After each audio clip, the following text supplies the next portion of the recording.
Ay, mabuti pa mag-record. Walang magawa. Mag-isa sa buhay. Mag-isa sa bahay. Heto, uminom ng tsaa habang iniisip yung mga nangyari kahapon. Grabe yun. As in, muntik pa akong di makatulog. Sabay-sabay ba naman? Pero, wala. Kung iisipin ko kasi yun, wala mangyayari sa akin. Kaya, tinulog ko na lang kagabi. Ito, paubos na ang tsaa. Kaya, maghuhugas na muna ako. Kasi, wala din ako masyadong gagawin ngayon eh.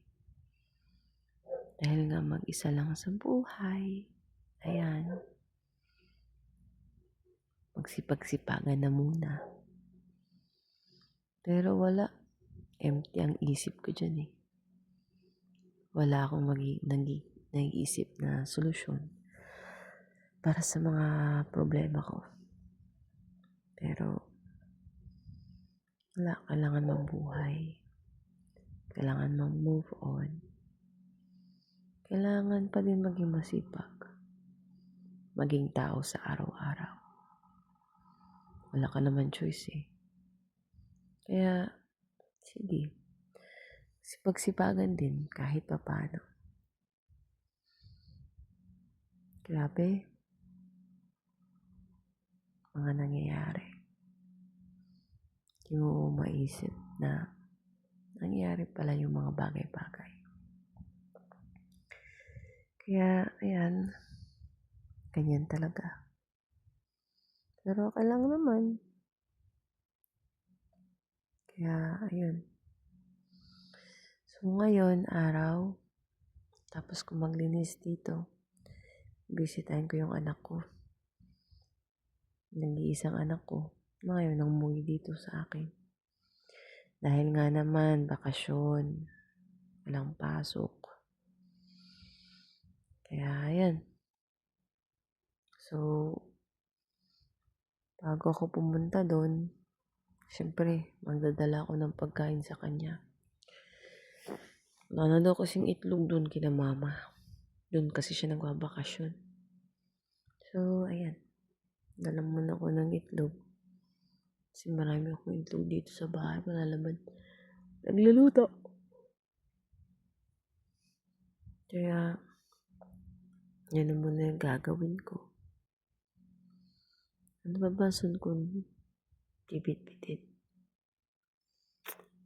Ay, kailangan pa din mabuhay sa araw-araw. Isipin mo na lang, hindi pwedeng may stuck ka dun sa problema na nangyari.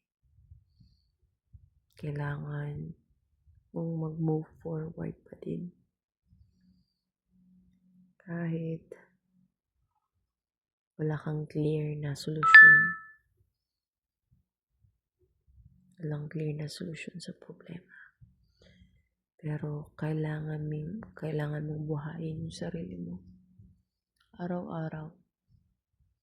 Na you are living in this day, not in the past. Hindi ko alam, masyado na ba ako mabait? O nagiging na ba ako walang pakialam sa mundo, kaya may problema na naman ako? Nakakatawa. Nakakainis. Nakaka-bad trip. Nakakairita. Ay. Ito yung tindahan ko. Paubos na. Kaya, ubusin ko na din. Pagkain para sa anak ko. Grabe. Salamat na lang ako. Maganda pa rin ako. Kahit wala akong problema. Kahit marami akong problema. Maganda pa din ako. Kaya nga di halata may problema eh. Pero hay nako talaga. So, ayan na nga. Nagay ko na sa box yung mga dadalhin ko para sa anak ko. Ito si Luna, ang service ko. Ayun. Siguro, wallet ako ng bagong ganito. Hanggang dito na lang muna.